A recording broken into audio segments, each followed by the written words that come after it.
प्रवीण कुमार जी कोटा से। राधा वल्लभ श्री श्री हरिवंश महाराज जी, आपके चरणों में कोटि कोटि नमन। महाराज जी, क्या कोई ऐसा उपाय है कि मैं आपसे पहले निकुंज में पहुंच जाऊं आपके स्वागत की तैयारी के लिए? किसका प्रश्न है? अब ये तो यार श्री जी कर सकते हैं, श्री जी कर। वैसे अगर ऐसा होता तो सैकड़ों तैयार हैं कि हम आपसे पहले जाए। हम कभी ये ना सुने कि आप चले गए। इससे अच्छा है हम पहले चले जाएं।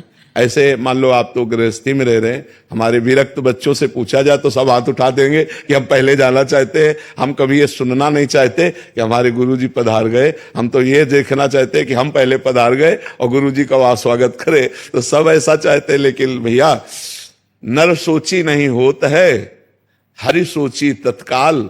बलि चाहा आकाश को, प्रभु भेज दिल पाताल। रसातल का राज दे दिया। तो हमारे तुम्हारी सोच से नहीं होगा, सोच वही होगी जो श्री जी की होगी। महाराज जी, हम आपको यही स्वरूप में देखना चाहते हैं। वहां भी सैचरी भी हो तो ऐसे ही हो। आपका स्वभाव भी यही हो जैसे हमसे हंस से खेलते हैं। नहीं, ये तो पांच भौतिक स्वरूप ये इसी देश का है। ये उस देश में प्रवेश नहीं पाता। हमें तो लगता है सैचरी भी ऐसी ही हो। महाराज जी, मतलब आप अगर आशीर्वाद दे देंगे, श्री जी की कृपा हो जाएगी तो शायद हो जाए। हम तो सबको आशीर्वाद दे दे, आज झंझट खत्म हो ना। हमको अब हमको क्या चिंता है कि जितने शरणागत हैं, हमारा शरीर पूरा होने के बाद ये कैसे रहेंगे, इनकी कैसे खान पान की व्यवस्था अलग चीज होती है। एक प्यार, एक दुलार, एक वातावरण, एक तो वो जो कि हमारे गुरु जी हैं, हमारी बात है, कोई बात आई तो हमसे समस्या का समाधान है, एक प्यार है, ये सब अनाथ हो जाएंगे, नहीं हो जाएंगे। लेकिन अपना कोई बस थोड़ी है, अपना कोई बस नहीं।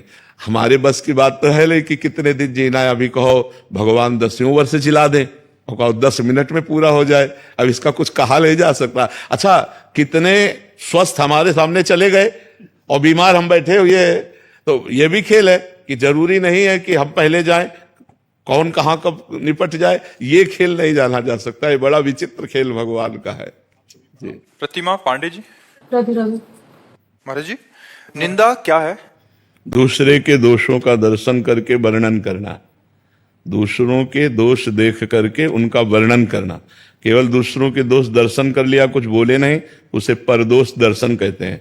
और जब उनका वर्णन कर देते हैं तो निंदा हो जाती है। निंदा कथन और श्रवण दोनों महापाप हैं। पर निंदा के किए ते आवत नहीं कछु हाथ, मूरख पर्वत पाप को ले चल अपने साथ। भक्तन निंदा अति बुरी भूल करे जिन कोय, के सुकृत बहु जन्म के क्षण में डारे खोए। बहुत जन्मों के पुण्य एक क्षण में नष्ट हो जाते हैं जब कोई संत भक्तों की निंदा करता है। और जब दूसरों की निंदा करता है तो पाप की पोटरी लेकर नरक जाता है, कोई लाभ तो मिलता नहीं। इसलिए दूसरों के दोष दर्शन करना, दूसरों की निंदा करना, दूसरों की निंदा सुनना, साधक को इनका त्याग कर देना चाहिए। गुरु जी, अगर मेरे साथ किसी ने बुरा किया और मैंने वो बात 4 लोगों से कही कि इसने मेरे से बुरा किया, तो ये निंदा में आएगा या नहीं आएगा? अपनी पीड़ा कहना एक अलग बात हो जाती है कि मैं पीड़ित हूं इनके द्वारा। अब भगवान इनका स्वभाव ऐसे बनाए हैं या इनका क्या लीला है, पर इनके द्वारा उनके दोष वर्णन नहीं किए, पर हम अपनी पीड़ा कह दी, वो एक अलग बात हो गई। और किसी के दोषों का वर्णन करना वो एक अलग बात हो गई। तो ये ध्यान रखना है कि हम दोषों, वैसे अपने को भी भगवान ने बुद्धि दी है, पहली ही हरकत में हमको बचा लेना चाहिए अपने को।